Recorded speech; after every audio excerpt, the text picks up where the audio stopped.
నిజంగా ఇప్పుడు నేను చెప్పబోయే వీడియో చాలా ఆశ్చర్యంగా ఉంటుంది. చివరికి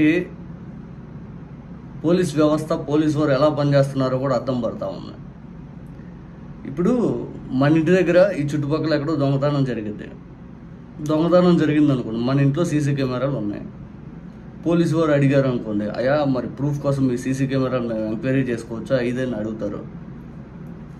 అడిగితే అయ్యా నేను సీసీ కెమెరాలు ఏదైతే ఇప్పుడు అమర్చుకున్నానికి మీకు కావాలంటే మీ పెన్ డ్రైవ్లో నేను ఎక్కించేస్తాను, అంతేగాని మీరు మమ్మల్ని ఇబ్బంది పెడుతూ మా ఇంట్లోకి వచ్చి సీసీ కెమెరాలు నా పర్సనల్ విషయాలు చూడొద్దయ్యా అని అడగడం ఇక్కడ తప్పైంది.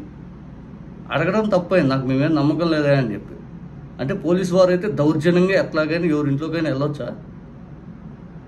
ఇది ఈ విషయం ఇదండి.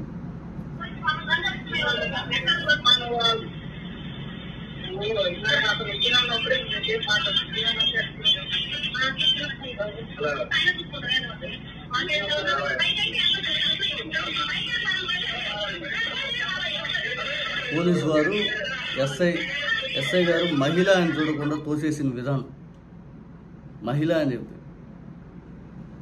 కొండలరావు అని చెప్పి మారంరెడ్డి కొండలరావు ఇక్కడ ఉంది. ఈ ఏదైతే ఆయన ఎస్పీ గారికి స్పందనలో ఫిర్యాదు చేసిన దాని ప్రకారం కొండేపు మండలం జాళ్లపాలెంలో ఆయన చిల్లర వ్యాపారం చేసుకుంటూ ఉంటాడు. ఆ వ్యక్తి ఎవరైతే కొండలరావు అనే వ్యక్తి, ఆయన ఇంటి దగ్గర దొంగతనం జరిగితే పోలీసు వారు ఎంక్వైరీ నిమిత్తం ఇతని ఇంటి దగ్గరికి వస్తారు. ఈ కొండలరావు ఇంటికి వచ్చి, అయ్యా మీ దగ్గర సీసీ కెమెరాలోనే మేము వచ్చి చెక్ చేసుకుంటాం. ఇదంటే, అయ్యా నేను ఇప్పుడు ఊర్లో లేను, సాయంత్రం రండి, లేకపోతే మీరు ఏదైనా పెన్ డ్రైవ్ ఇచ్చి వెళ్తే నేను మా ఇంట్లో ఉన్నది ఏదైతే ఫుటేజ్ మీకు మొత్తం ఎక్కిచ్చిస్తానయ్యా, మీకేం ఇబ్బంది ఏం లేదు ఇదని చెప్తాడు. దానికి మీరు నన్ను ఇంట్లో రానివ్వరా అంటే, మా మీద నమ్మకం లేదా మీకు? మాకు మీ మీద నమ్మకం లేదయా, పోయినసారి కేసు నేను నీ దగ్గరకు వచ్చి పెడదామన్నా తీసుకోలేదయా అని చెప్పి ఎస్ఐ గారితో ఈ కొండలరావు అనే ఆయన మాట్లాడతాడు. మాట్లాడినా కూడా పూర్తి స్థాయిలో ఎస్ఐ గారు వాళ్ళ ఇంట్లో ఉన్న మహిళ పట్ల దురుసు ప్రవర్తన చేశారు.